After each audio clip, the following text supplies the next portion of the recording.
G'day folks, Neb's back out in the shop here. Well, we're outside the shop looking in, but we'll be in a minute, having our morning coffee.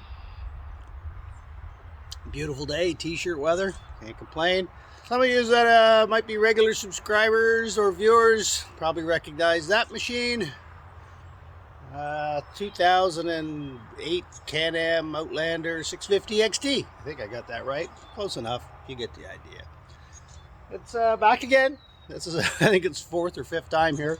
Right now it's got a couple of small issues. One kind of potentially bigger issue, who knows. It's got no power, no electricity. When it came here, turned the key on, we had some power. As soon as you touch the starter button, it just blanked out. Now it's got zero power. So either a really bad battery or a fuse or a short. Who knows, we'll dig into it and find out. That's the significant issue. Other than that, couple of small things. I think we're going to do the oil change on it for its spring maintenance here. Just do a general check over, a health inspection, if you will. And the winch rope come off. So apparently he was yanking a deer out in the fall there and was down into a ravine. So he ran the winch rope all the way out to the deer and got about 10 feet from it and yanked it right off the end of the spool. Well, it's supposed to have been pre-wound, like the rope was on it when we got it, so we just bolted it on and didn't think nothing of it. But apparently it wasn't attached to the spool in any way, shape, or form, so it popped right off. So we're going to have a look and see what we can come up with there. Maybe just a big old knot. Who knows? We'll figure it out. Anyways, let's get this thing pushed in and tear into it.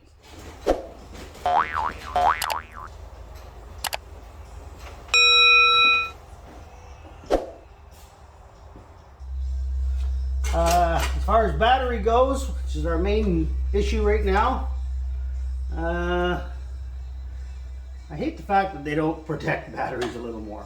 This one's not strapped in, so it's just banging around in here. And I see a plug that's not plugged in or something.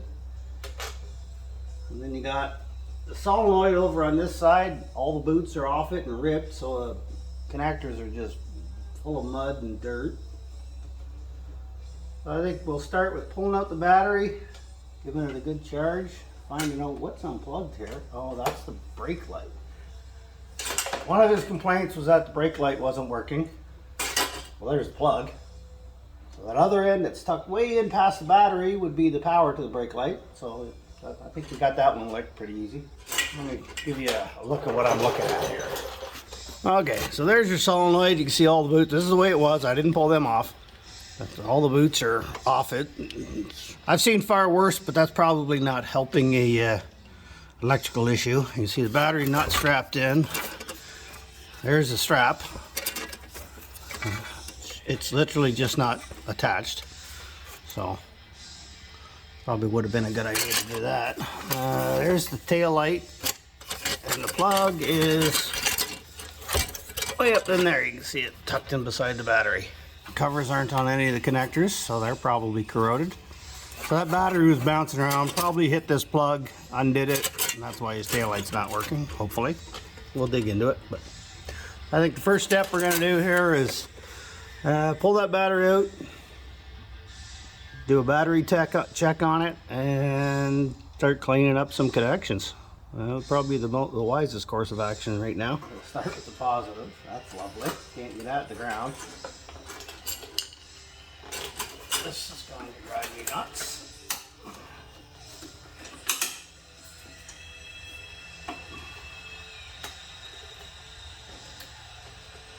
No, that's good. That wasn't even tight.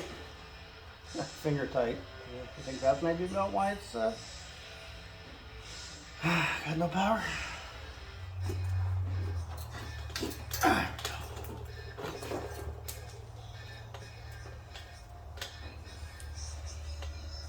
That one at least looks tight. Ground is tight, positive is loose.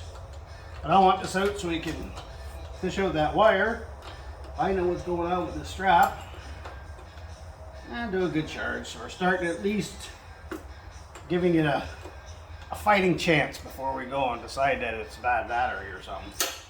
Now I always worry when I see a battery bouncing around in the battery tray that something has poked a hole in it or worn it through a corner or something.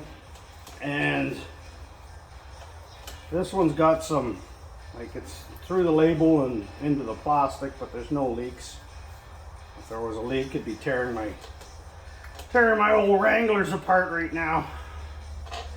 I'm gonna clean that battery up, get it on the charge, just do a quick battery check on it. There's that strap. Nothing wrong with that strap. So I suspect it was just that loose bolt. That's all it takes. I mean, it's got to be tighter than finger tight. But we're going to go through and clean everything up while we're in here. Clean wires are happy wires. I never like seeing solenoids and things with open electrical connectors like this out in the elements like it is. So all I use is an old piece of sandpaper for these. I mean, if they're really bad, then a wire wheel on a drill or a Dremel tool or something, but most often you can't get a wire wheel into some of these places. So sandpaper and patience. Not clean, clean. All right, well, everything back here it needs to be cleaned is now cleaned. So we'll go check on the battery. Okay, so this battery is rated at 270 cold cranking amps. That's when it was new, probably a little less now. We're gonna run a battery test on it here. See what we come up with.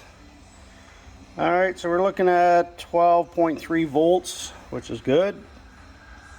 As you can see here, 543, that's 300 amps. So we want to stay in the green. I'd say if we can stay in the green at all, I'd be happy with it. Gonna put load on it. Yes, right about where you would expect. I mean, it says weak, but again, remember, this is made for testing car batteries, which is a higher amperage. So we stayed right on the black line. It should be just fine. There's no sense cleaning all these terminals if we're not going to clean these. And you can see there's some stuff on there. A wee bit shinier. Remember, that's lead. It's pretty darn soft, so don't go at it too aggressively. Just a little more wire would have been nice. Back in now. And what a hokey setup that is.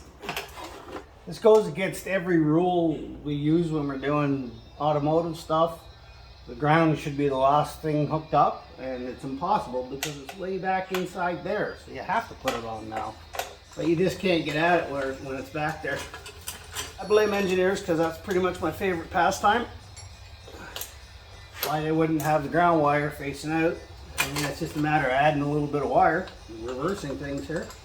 And look at all the positive cable you got. I'm gonna have to go to the trailer hitch here. It is what it is, right?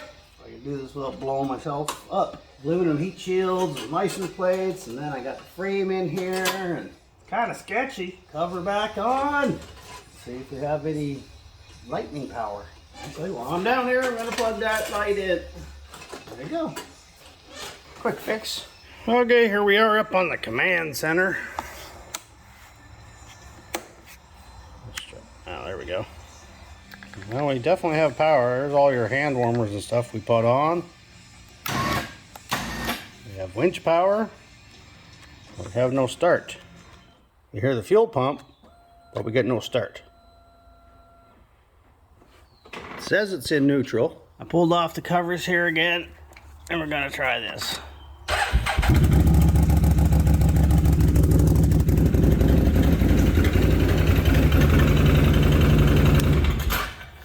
Okay, so it's looking solenoid-ish. Not necessarily, because there are other things, but the neutral safety switch could be an issue. But solenoid is almost always a problem. So let's try going to the wires proper.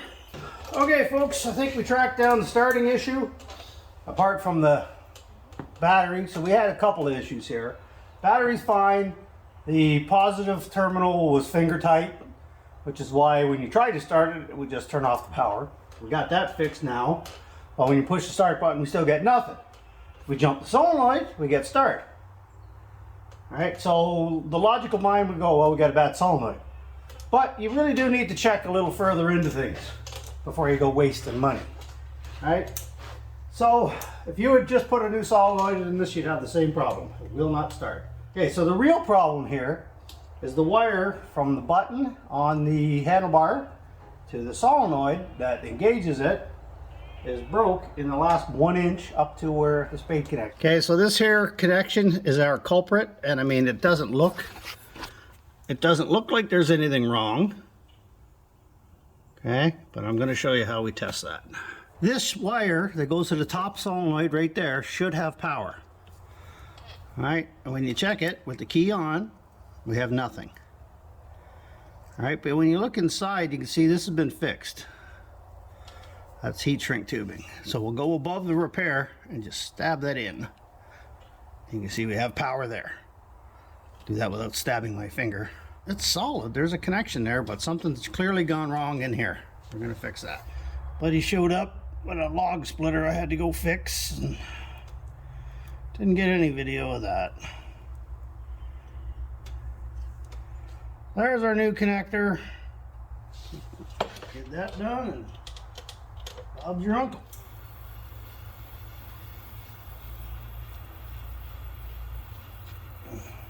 Hold for a second there and slam it on and see if this works. All right. Let's see if that did it. We have power.